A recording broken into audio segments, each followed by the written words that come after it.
इतिहास की 12 की बुक का चैप्टर 12 औपनिवेशिक शहर, नगरीकरण, नगर योजना और स्थापत्य।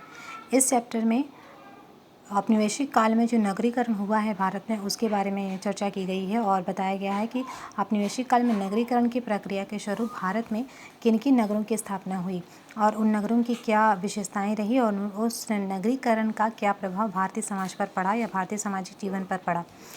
पिछला जो वीडियो था उसमें हमने मद्रास नगर की निर्माण, उसका जन्म कैसे हुआ, उसकी विकास कैसे हुई, ये हम देख चुके थे। और आज का जो वीडियो है उसमें हम बात करेंगे कलकत्ता नगर की कि औपनिवेशिक काल में नगरीकरण की प्रक्रिया के तहत कलकत्ता नगर की स्थापना कैसे हुई और उसका विकास कैसे हुआ। कलकत्ता नगर की स्थापना और उसका विकास जो है वो ज़्यादा महत्वपूर्ण इसलिए भी हो जाता है क्योंकि एक छोटा सा गांव के रूप में विकसित हुआ यह नगर भारत की राजधानी 1911 ईस्वी तक, ये जब औपनिवेशिक काल रहा उस समय 1911 ईस्वी तक कलकत्ता को भारत की राजधानी बनाकर रखा गया था। इसी कारण इस शहर की इतनी ज़्यादा महत्व है। तो चलिए हम वीडियो स्टार्ट करते हैं। वीडियो में कहा गया है कि इस चैप्टर में कहा गया है कि कलकत्ता औपनिवेशिक काल में एक प्रमुख नगर था। हुगली नदी के किनारे एक छोटे से गांव से विकसित होकर यह ग्रेट ब्रिटेन के भारतीय साम्राज्य की राजधानी बना। यह 1911 ईस्वी तक अंग्रेजों के अधीन भारत की राजधानी रहा, अतः इस नगर का अत्यधिक महत्व है। कलकत्ता के एक आधुनिक नगर के रूप में उभरने की प्रक्रिया तथा कलकत्ता में नगरीकरण व नगर योजना की प्रक्रिया को हम लोग निम्नलिखित शीर्षकों के माध्यम से समझने का प्रयास करेंगे। तो पहला जो पॉइंट है कलकत्ता नगर का इतिहास एवं पृष्ठभूमि। हम देखेंगे कि कलकत्ता नगर का इतिहास क्या था। तो सर्वप्रथम 1690 ईस्वी में ब्रिटिश व्यापारी जॉब चार्नोक, ये नाम याद रखना, जॉब चार्नोक ने हुगली नदी के किनारे सूतानाती नामक गांव में एक व्यापारिक कोठी स्थापित की थी। इसी से आगे चलकर कलकत्ता नगर के विकास का मार्ग प्रशस्त हुआ। बर्धमान जिले के एक जमींदार शोभा सिंह के विद्रोह के कारण अंग्रेजों को 1669 ईस्वी में अपनी नई कोठी की किलेबंदी करने का बहाना मिल गया। मतलब जब उन्होंने कलकत्ता को अपनी कोठी बनाई और उसी समय बर्धमान जिले में एक जमींदार थे शोभा सिंह, उन्होंने अंग्रेज़ों के खिलाफ विद्रोह कर दिया था। तो उस विद्रोह से अपने आप को बचाने के लिए अंग्रेज़ों ने इस कलकत्ता नगर की किलेबंदी शुरू कर दी और किलेबंदी उसकी हो गई। 1698 ईस्वी में उन्हें सूतानाती, कोलकाता और गोविंदपुर नामक 3 गांवों की जमींदारी प्राप्त हो गई। उनकी नवीन किलेबंद जो बस्ती थी उसका नाम उन्होंने रखा फोर्ट विलियम। यहाँ एक प्रेसिडेंसी और काउंसिल की स्थापना हुई। मद्रास के बारे में हमने देखा था कि जब उसकी किलेबंदी की गई थी तो उसे फोर्ट सेंट जॉर्ज नाम दिया गया था और कलकत्ते की जब किलेबंदी की गई तो इसका नाम फोर्ट विलियम रखा गया। तो इस तरह से कलकत्ता नगर अस्तित्व में आया और कलकत्ता नगर की स्थापना हुई। अब जो अगला पॉइंट है वो है नगर का प्रारंभिक नियोजन। जब नगर बन गया तो इसकी नियोजन की प्रक्रिया कैसे शुरू हुई। नगर के नियोजन को अंग्रेजों ने प्रारंभ से ही अपने हाथों में ले लिया था। इसका सबसे प्रमुख कारण था सुरक्षा संबंधी उद्देश्य, चाहे वो फ्रांसीसियों के प्रति हो या फिर मुगल बादशाहों के प्रति हो या फिर जमींदारों के प्रति हो, इन्हें हमेशा ही आक्रमण और विद्रोहों का भय लगा रहता था। इसी कारण उन्होंने अपने जहाँ भी नगर की स्थापना की उन नगरों की, उन बस्तियों की उन्होंने किलेबंदी अवश्य ही की। इसलिए कलकत्ता नगर की जो किलेबंदी की उन्होंने, उसका उद्देश्य भी सुरक्षा ही था। 1756 ईस्वी में बंगाल के जो नवाब थे सिराजुद्दौला, उन्होंने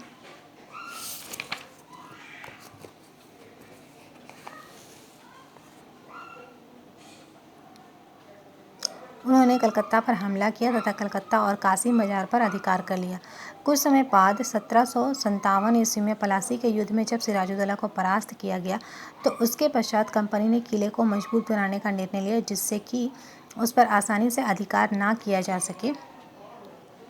कंपनी ने सबसे दक्षिण में स्थित गोविंदपुर गांव की ज़मीन से वहां के व्यापारियों और बुनकरों को हटाकर उस ज़मीन को खाली करवा लिया। ऐसा इसलिए किया गया ताकि नगर के विरुद्ध बढ़ने वाली विरोधी सेना पर गोलीबारी करने में कोई व्यवधान ना हो। तो जब उन्होंने कलकत्ता नगर को प्राप्त कर लिया तब कलकत्ता के विषय पर जब कलकत्ता की किलेबंदी कर दी तो उस समय का जो बादशाह था सिराजुद्दौला, उन्होंने कलकत्ते की किलेबंदी करने के लिए मना किया था। लेकिन अंग्रेज़ों और फ्रांसीसियों दोनों को ही किलेबंदी के लिए मना किए गए थे, लेकिन अंग्रेज़ नहीं माने, फ्रांसीसी मान गए थे। जब अंग्रेज़ नहीं माने तो सिराजुद्दौला का यहाँ पर आक्रमण हुआ, लेकिन बदकिस्मती से सिराजुद्दौला के अपनों ने ही, उसके परिवार वालों ने ही उसके साथ विश्वासघात किया और उनकी मौसी के बेटे, इन सब ने मिलकर उनके सिराजुद्दौला के साथ विश्वासघात किया और ऐन मौके पर यानी कि युद्ध के मैदान में ही वो उसके साथ जो उसके सेना थे वो सिराजुद्दौला के साथ ना लड़कर सिराजुद्दौला के विरुद्ध होकर लड़ने लगे और वो अंग्रेज़ों से जा मिले। यही कारण था कि सिराजुद्दौला परास्त हो गया और उसके पश्चात कलकत्ते की किलेबंदी का भी अधिकार उन्हें मिल गया और कलकत्ता पूरी तरह से उनके अधिकार क्षेत्र में आ गया।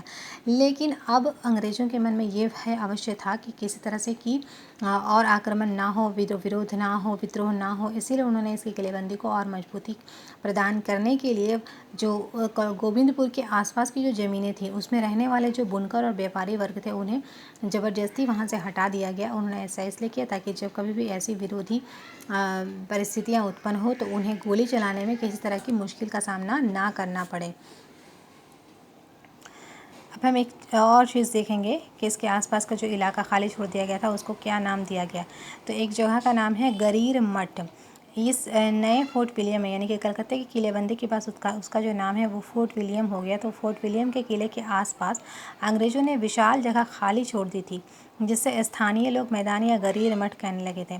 ऐसा करने का कारण यह था कि इससे नगर के विरुद्ध आक्रमण करने वाली सेना पर गोलीबारी करने का में कोई व्यवधान ना हो। मतलब ये इलाका अगर खाली है तो यहाँ पर गोली चलाने में कोई दिक्कत ना होगी, लेकिन अगर यही इलाका जो है वो लोगों से भरा हुआ रहेगा तो उन्हें गोली चलाने में दिक्कतें आ सकती हैं। तो यहाँ एक बात उल्लेखनीय यह है कि कलकत्ता के लिए जो पैटर्न तैयार किया गया था उसे बहुत सारे दूसरे शहरों में दोहराया गया और 1857 ईस्वी के विद्रोह के दौरान बहुत सारे शहर विद्रोहियों के गढ़ बन गए थे। विद्रोह के बाद अंग्रेज़ों ने इन स्थानों को अपने लिए सुरक्षित बनाने लगे और उदाहरण के लिए उन्होंने दिल्ली में लाल किले पर कब्जा किया और वहाँ अपनी सेनाएं तैनात कर दी।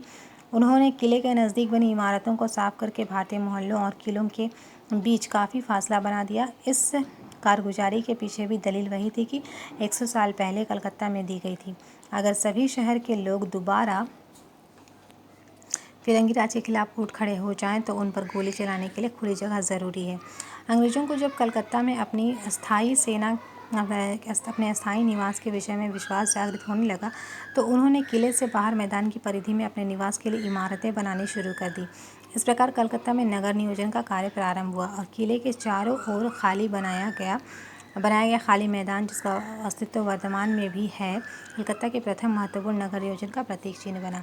कहने का तात्पर्य यह है कि कलकत्ता तो उन्होंने सिराजुद्दौला को परास्त करके हासिल कर लिया था, मतलब उसकी किलेबंदी का अधिकार अब उसे मिल गया था। अब वो चाह रहा था कि इसके आसपास का इलाका खाली छोड़ा जाए ताकि जब कभी भी विरोधी सेनाएं यहाँ आए तो उन पर गोली चलाने में आसानी हो। लेकिन काफ़ी समय तक यह मैदान जो है वो खाली रहा, लेकिन बाद में उन्हें जब यह विश्वास होने लगा कि वो यहाँ पर स्थायी रूप से बस सकते हैं तो उन्होंने अपने परिवार वालों को, अपने रिश्तेदारों को यहाँ बसाने के लिए बहुत सारी इमारतों को बनाना शुरू किया। तो इस प्रकार से कलकत्ता में नगर नियोजन की पहली शुरुआत इस तरह से हुई कि कलकत्ता के आसपास से खाली छोड़े गए मैदानों को इन ब्रिटिशर्स ने अपने रहने के लिए मकान बनाने और इमारतों को बनाने के लिए इस्तेमाल करना शुरू किया। इस तरह से जो है कलकत्ता नगर में नगर नियोजन का कार्य यहाँ से शुरू होता है। तो आज के वीडियो में हम लोग इतना ही रखेंगे। नेक्स्ट जो इसका वीडियो बनेगा उसमें हम लोग इसी कलकत्ता शहर के नगर नियोजन को के ही आगे के पॉइंट्स पर बात करेंगे। आज के वीडियो में हम लोगों ने सिर्फ 2 ही पॉइंट्स पे चर्चा की है, कलकत्ता के पृष्ठभूमि और उसमें कैसे उसका विकास शुरू हुआ वो। तो आज का वीडियो हम लोग यहीं एंड करते हैं। नेक्स्ट वीडियो में हम लोग इसी पॉइंट्स को आगे बढ़ाएंगे। Thank you.